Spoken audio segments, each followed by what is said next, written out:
1 Mei waktu Amerika Serikat, Kongres AS akan memutuskan kelanjutan perang terhadap Iran. Sementara Presiden AS Donald Trump menilai tidak butuh persetujuan Kongres. Akankah perang berlanjut atau justru akan menguap begitu saja? Kami akan diskusikan ini bersama dengan para narasumber bergabung saat ini atas pertahanan di Iran tahun 2009 hingga 2012. Maijen Purnawirawan Budi Pramono yang sudah hadir di studio kami kali ini. Pak Budi, apa kabar Pak? Baik. Terima kasih sudah datang ke studio lagi. Mas. Bertemu dengan saya lagi untuk melanjutkan diskusi lagi. Makasih, Mas. Dan di sambungan dalam jaringan bergabung bersama kami Erlangga Pribadi, Kepala Pasca Sarjana Politik FISIP Universitas Erlangga. Mas Angga, selamat malam dengan Tifal di sini. Selamat malam Mas Tifal. Terima kasih sudah bergabung bersama kami juga. Kalau melihat tanda-tandanya nih Mas Angga, sudah masuk deadline 1 Mei. Ini harus ada keputusan dari Kongres. Hilalnya Anda ngelihatnya nih bakal disetujui atau enggak nih kalau melihat debat yang waktu itu? Kalau saya lihat bahwa terkait debat kemarin itu kemungkinannya jelas 50-50. Ada juga kemungkinan tidak disetujui. Karena kalau kita melihat dalam dialog antara Kongres dengan Pete Hegseth ya, dari eksekutif itu Menteri Perang itu kelihatan bahwa Pete sendiri tidak bisa menjelaskan apa-apa terkait pertanyaan-pertanyaan kritis dari Kongres terkait dengan biaya perang seberapa besar yang harus ya selama ini kemudian pembiayaan seperti apa gitu yang sudah dikeluarkan. Terus kemudian juga terkait bahwa dalam pertanyaan Pete sendiri menjawab ketika ditanyakan tentang keadaan realitasnya, dia mengutarakan bahwa peralatan perangkat tempur Iran semuanya sebagian besar sudah hancur. Tapi ketika ditanya lagi kemudian mengapa perlu perang ini, yang dijelaskan oleh Pete bahwa untuk menghancurkan peralatan nuklir. Padahal peralatan nuklir itu tidak ada. Kalau kemudian bahwa perangkat tempurnya Iran sudah habis gitu, sudah musnah, mengapa kemudian perlu dilanjutkan perang? Itu semuanya tidak bisa dijawab. Terkait dengan berapa banyak lagi biaya yang harus dikeluarkan oleh taxpayer untuk membayar pajak. Nah, tidak ada kalkulasi-kalkulasi yang meyakinkan dari Pete Hegseth. Sehingga saya pikir kalau sebelumnya terkait dengan rekomendasi Kongres sehubungan dengan kelanjutan perang itu disetujui dengan angka yang sangat tipis, padahal Republik itu dominan hanya sekitar 1 suara, 143, 142. Saya pikir untuk dalam konteks ini tentang biaya berapa besar perang itu tidak lebih besar kemungkinannya malah justru ditolak gitu. Nah, dalam konteks ini maka kita berhadapan dengan ego Donald Trump yang dia tidak mau kalah.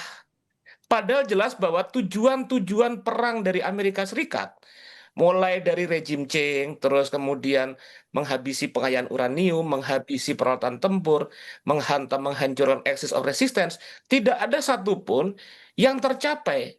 Artinya sebetulnya ego dari Donald Trump itu semakin tinggi, sementara realitasnya menunjukkan bahwa Amerika Serikat sendiri bisa dikatakan kalah. Kalau dilihat dari 4 itu. Oke, sehingga tapi saya potong Mas. Kalau kemudian pernyataan Donald Trump terakhir menyampaikan bahkan menilai tidak butuh persetujuan Kongres. Seandainya arahnya 50-50 bahkan ditolak, ada kemungkinan dia bandel nggak nih? Kemungkinan besar, apalagi Donald Trump sejak awal sudah bilang saya tidak butuh hukum internasional, saya tidak butuh hukum bahkan di Amerika Serikat sendiri.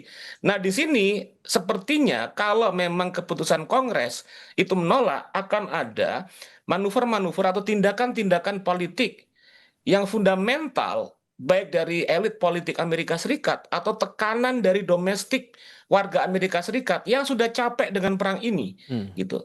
Nah, di sini kita akan melihat menurut saya bahwa kehendak dari Donald Trump, kita bisa membendung kehendak dari Donald Trump itu sangat tergantung oleh tekanan-tekanan politik, tekanan politik internasional ataupun tekanan politik domestik. Gitu. Oke, nah di sisi lain Pak Budi, dari Iran sendiri bahkan sudah memberikan sinyal bahwa mereka siap perang lagi, sehingga bisa dikatakan bahwa Iran ini sudah menutup kata damai di tengah perang yang sudah berkepanjangan seperti sekarang ini, Pak Budi. Kalau misalnya menutup kata damai, saya kira tidak, Mas. Tetap ada kata damai itu meskipun sempit adanya. Cuman kalau misalnya seberapa sempit tuh kira-kira potensi? Sempit karena apa? Karena seperti kita kutip apa yang disampaikan Mojtaba di hari Kamis, berarti kemarin, yang mengatakan bahwa nuklir dan rudal, pengayaan nuklir dan rudal ini adalah aset nasional. harga mati bagi Mujtaba. Maka Mujtaba mengatakan bahwa 90 ribu juta rakyat Iran siap untuk memprotek itu semua. Dan kalau toh memang musuh masih juga mau melakukan penyerangan, kata Mujtaba, ya kita akan membalas dengan balasan peperangan yang panjang dan sangat menyakitkan. Ini kita garis bawahi, sangat menyakitkan. Jadi kalau misalnya Mas menanyakan seperti itu, tentunya kita akan balance kalau kita membahas dua tokoh ini. Itu seorang Mujtaba, ya. Kemudian kalau kita lihat bagaimana sih stereotipnya seorang Trump, Trump ini gut feeling, Mas. Jadi seorang yang melakukan sesuatu quick respond but unlogic gitu, tidak perlu rasio, yang penting quick respond. Dan kalau kita lihat dalam teori teori, ini adalah orang yang ya sorry to say ya, pretend to be crazy, something like that. Tujuannya memang bagus untuk diplomasi agar apa? Agar lawan tidak bisa membaca keinginan dia seperti apa. Diplomasi dengan pendekatan perang. Betul. Nah itu dia makanya. Nah termasuk dia ini juga seorang populis. Populis ya dia hubungannya dengan November kan, mau tidak mau dia bagaimana dengan getolnya, dengan exaggerate, dengan trigger yang sangat besar agar bisa mendapuk massa untuk November ini kan. Cuman dia ini narsisisme ini yang dia egosnya tinggi, tanpa empati. Nah ini naik turunnya atau lebih dan kurangnya seorang Trump.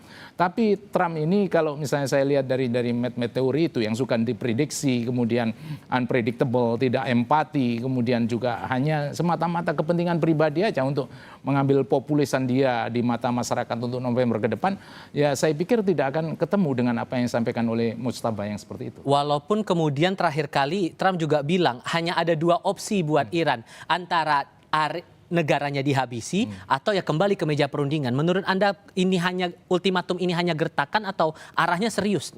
Arahnya bisa juga dikatakan serius karena dia semakin lama semakin tertekan dengan masalah domestik tentunya yang berhubungan dengan November, tapi bisa juga ini dikatakan bluffing karena dari awal sampai akhir mulai dari shot and kill, kemudian lock and loaded, kemudian turun lagi, kemudian menggunakan air strike, kemudian nggak jadi, kemudian mengadakan perdamaian lagi, dan sekarang sudah benar-benar nyata kita harus berangkat dari War Power Resolution 1973. Nah, dia harus dapatkan UMMV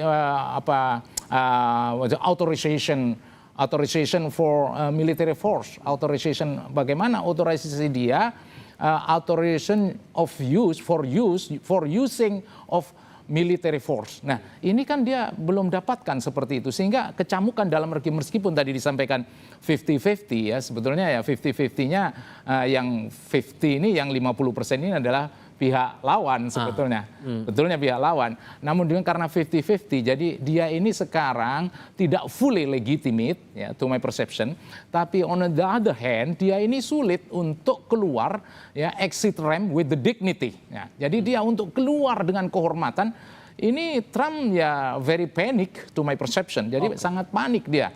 Sampai keluar ultimatum dari Trump ini, Mas Angga, pilihan untuk Iran hanya ada dua, antara daerahnya akan dihabisi habis-habisan atau kembali ke meja perundingan. Menurut Anda ini ultimatum yang serius nggak sih dilempar Trump? Tadi seperti diutarakan oleh Pak Budi bahwa kalau menurut saya juga lebih besar kemungkinan bluffing ini. Dan itu karena berlangsung dari dulu seperti itu gitu. Artinya Trump itu kan kondisinya dia merasa sebagai presiden dari negara superpower, yang dia lakukan dengan arogansinya adalah memberikan tekanan penuh, maksimum pressure negotiation, sehingga membuat dia seolah-olah bisa menyeret Iran untuk ke meja perundingan dan takluk. Tapi pada kenyataannya tidak. Karena kemudian dari Iran sendiri itu juga mereka menggunakan maksimum condition dalam perdamaian, dan itu masuk akal karena kalau tadi diutarakan dari empat tujuan dari perang Amerika Serikat, terutama terkait dengan menghabisi uranium dan juga kemudian melakukan kapitasi atau penghabisan dari persenjataan Iran, itu sangat tidak mungkin karena kalau kita lihat sejarah di berbagai negara tetangga-tetangga dari Iran, setelah mereka dihabisi persenjataannya seperti di Irak atau di Libya, yang terjadi adalah dihantam dan dihabisi. Oleh karena itu, maka itu adalah dalam tanda kutip bisa dikatakan harga mati karena bagian dari grand strategi Iran, Baik. bagian dari Iran untuk mempertahankan dirinya dalam konteks kedaulatan.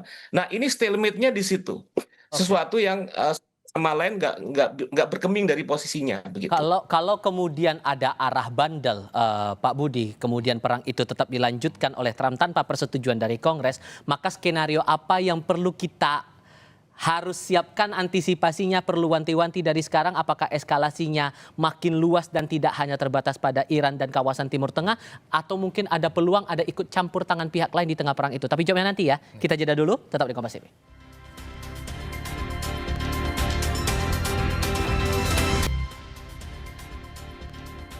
Melanjutkan diskusi kita, Pak Budi, kalau kemudian masih bandel nih Trump, kemudian melancarkan serangan, melanjutkan perang ini tanpa persetujuan Kongres, skenario terburuk apa yang mungkin kita perlu wanti-wanti dari sekarang nih, Pak? Ya, Mas, ini the next future theater of war. Jadi kira-kira teaternya perang ke depan ini, kalau memang ini terus-terusan seperti ini, satu sama lain saling menahan kedignitian masing-masing, maka theater of war-nya akan terjadi blokade. Tapi menurut saya blokadenya ini blokade yang dingin, blokade yang dalam artian semuanya serba terbatas. Konteksnya Hormuz ini? Iya, konteksnya Hormuz. Kalau ini kan dilancarkan blokade, tentunya kan Trump kan akan kembali lagi ke sana. Nah, kemudian kalau misalnya bicara nuklir, ini pasti akan terjadi deal-deal. Tapi deal-dealnya adalah deal-deal sangat terbatas sekali. Katakanlah bagaimana verifikasinya, bagaimana perizinannya IAEA untuk mengadakan inspeksi.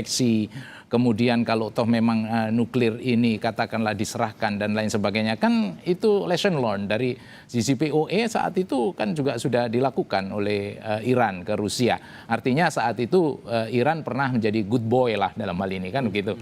Nah, kalau sudah ada deal tipis-tipis, deal yang sangat terbatas seperti itu, tapi kalau toh memang ada serangan saja, yang selalu saya sampaikan bagaimana kapal-kapal kecil yang menyerang itu adalah precaution dari pendahuluan dari terjadinya perang Spanyol sama Amerika di Havana, Teluk Tonkin antara Vietnam dengan Amerika, itu semua kan penyerangan kapal-kapal kecil yang dipolitisasi. Nah, kalau itu terjadi, kemudian Israel menyerang lagi, kemudian fasilitas-fasilitas energinya Iran itu diserang, kemudian juga katakanlah ada massa ya orang-orang yang US katakanlah menjadi korban itu semua, maka pecahlah perang itu.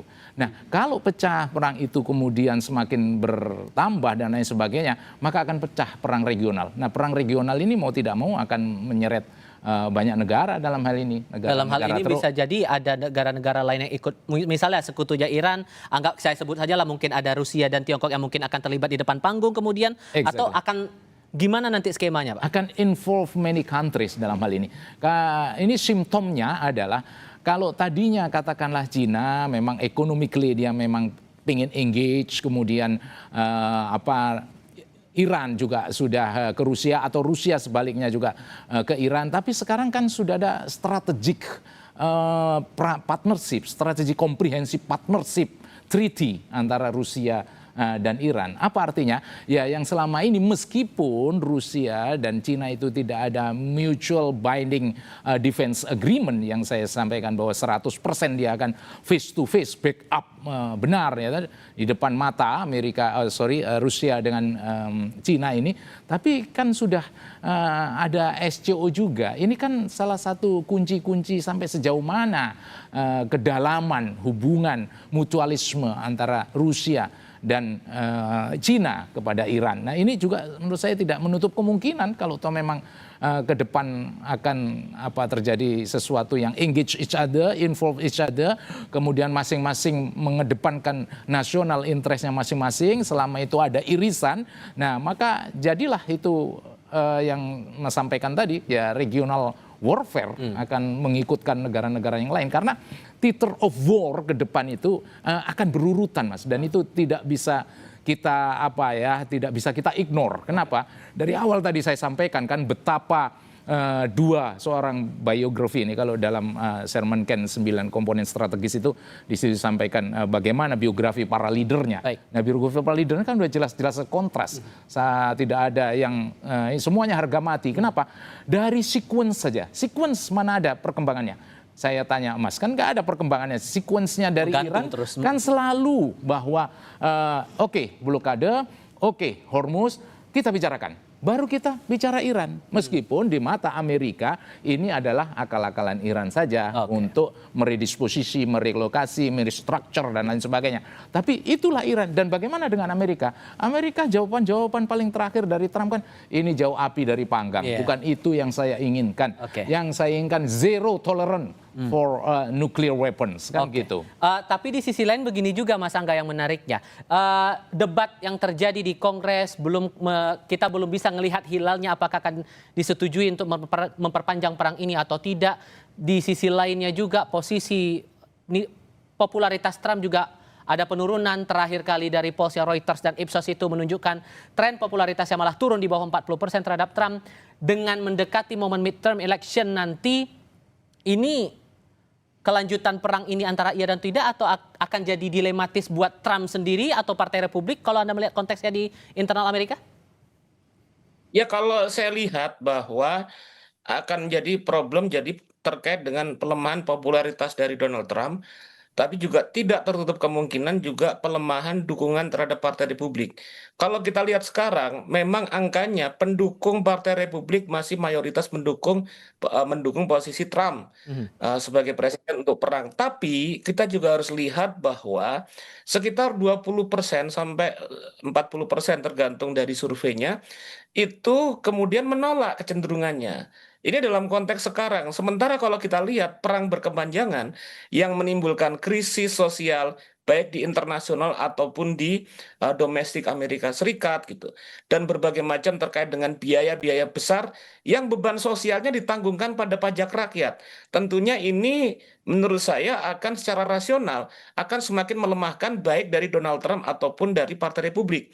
Kalau misalnya kita lihat misalnya berkaca pada perang Irak tahun 2001-2003, itu salah satu ekonom namanya Joseph Stiglitz mengutarakan bahwa biaya perang itu sekitar 3 triliun dollars.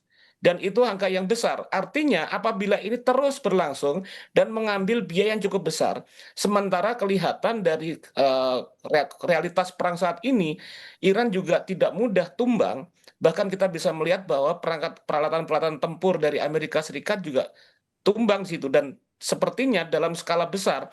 Apalagi perang ini akan berimplikasi dalam jangka panjang secara regional dan juga memberikan implikasi kepada global. Tentunya ini akan melemahkan dukungan terhadap perang dan juga kemudian melemahkan legitimasi terhadap partai pengusung dari Donald Trump ataupun yang membackup Donald Trump. Nah, saya pikir ini apalagi kita bisa melihat bahwa dari sekarang bulan Mei sampai bulan November ada jangka waktu yang cukup besar gitu sekitar 4 bulan dan itu tentu akan terus popularitas baik dari Donald Trump ataupun Partai Republik karena kelihatannya bahwa trennya semakin lama kemudian perang ini akan membawa biaya besar bagi Amerika Serikat, tidak ada jaminan untuk menang dan juga kemudian peralatan tempur yang dihadirkan itu juga belum tentu bisa menguasai Iran. Nah, poin inilah menurut saya yang akan melemahkan posisi Donald Trump ataupun Partai Republik. Kita coba baca opsi yang lain, Mas Angga. Kalau kemudian dalam Kongres nanti diputuskan bahwa perang tidak bisa diteruskan, kemudian Trump mengamini keputusan dari Kongres itu, ekspektasi Anda akan bagaimana kemudian sikap AS dan Iran akan bagaimana kemudian? Kalau menurut saya, Iran tentu tidak ada persoalan ya apabila perang selesai. Kalau kita bisa melihat bahwa ada statement dari almarhum Ali Larijani ketika ditanya oleh Henry Kissinger bahwa bagaimana menurut Anda prospek hubungan antara Amerika Serikat dan Iran. Larijani pernah mengutarakan bahwa bagi Iran sendiri, kita tidak akan ada masalah. Iran ataupun Amerika akan sibuk dalam peran-perannya mereka masing-masing dan tidak akan mengganggu. Tapi kemudian prasyarat yang menurut saya akan tetap dipegang oleh Iran adalah tidak ada pelemahan atau pengikisan dari uranium dan juga tidak ada pemangkasan terhadap pertahanan Iran karena ini adalah bagian dari pertahanan grand strategi dari Iran dalam menghadapi serangan-serangannya. Oke, satu pertanyaan yang sama untuk masing-masing. Pak Budi, kalau kita lihat kan nuklir ini kan selalu jadi butir yang belum pernah ada kata sepakatnya di situ.